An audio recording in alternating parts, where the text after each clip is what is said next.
অযোগ্যদেরকে ধরতে পারেন না, দুর্নীতিগ্রস্তদেরকে ধরতে পারেন না, এখানে অযথা একটা ঝামেলা সৃষ্টি করলেন।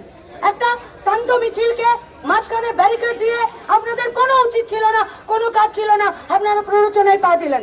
যে সমস্ত কমরেডরা আহত হয়েছেন তাদেরকে বাঁদিকে নিয়ে আসুন, আর যে সমস্ত কমরেডদেরকে আপনারা তুলে নিয়ে গেলেন বিনা কারণে তাদেরকে ছেড়ে দিন। আমরা স্পষ্ট আপনাদেরকে বার্তা দিচ্ছি। আর এই যে সমস্ত মহিলাদেরকে, পুলিশদেরকে আপনারা এখানে নিয়ে আসছেন, এদেরকে ভদ্র ব্যবহার শেখাবেন। যদি এরা ভদ্রতা না শেখে এদেরকে নিয়ে আসবেন না, এদের দায়িত্ব আপনাদেরকে নিতে হবে। পরিষ্কার খোলাখুলি বলছি, এনাদেরকে যাদেরকে নিয়ে আসছেন এদেরকে ভদ্রতা শিখিয়ে, পুলিশ রুল শিখিয়ে, সার্ভিস রুল শিখিয়ে আসবেন, নইলে কিন্তু বেরিয়ে আসবেন না আপনারা। আপনাদের কিন্তু ভবিষ্যতে মানুষের আগুনে আপনাদেরকে পুড়তে হবে। খুব অন্যায় করছেন আপনারা।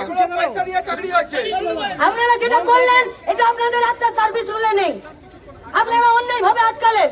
আপনারা আমাদেরকে বলেছিলেন যে মিছিল হবে, দুজনকে এসএসসি কমিশনে নিয়ে যেতে হবে। আপনারা ঢুকতেই বললেন এদিকে ঢুকে যান। আমরা ব্যারিকেড উঠিয়ে গেলাম। আমরা আপনাদের অফিসারকে এখনো বলছি, দুজনকে ডেপুটেশন দেওয়া, যাদেরকে নিয়ে গেলেন তাদেরকে এখানে ছাড়ার ব্যবস্থা করে দিন। দুজনকে ডেপুটেশনে যাওয়ার ব্যবস্থা, আর যাদেরকে নিয়ে গেলেন তাদেরকে ছাড়ার ব্যবস্থা করে দিন। কে দায়িত্বে আছেন তাদের সঙ্গে আমাদেরকে কথা বলতে দিন। কে দায়িত্বে আছে?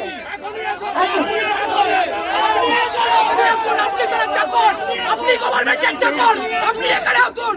সরকারি চাকর আপনি পাবলিক সার্ভেন্ট, আপনি না পয়সা বাইরে দিচ্ছেন, পাবলিকের চাকর এখানে আসুন।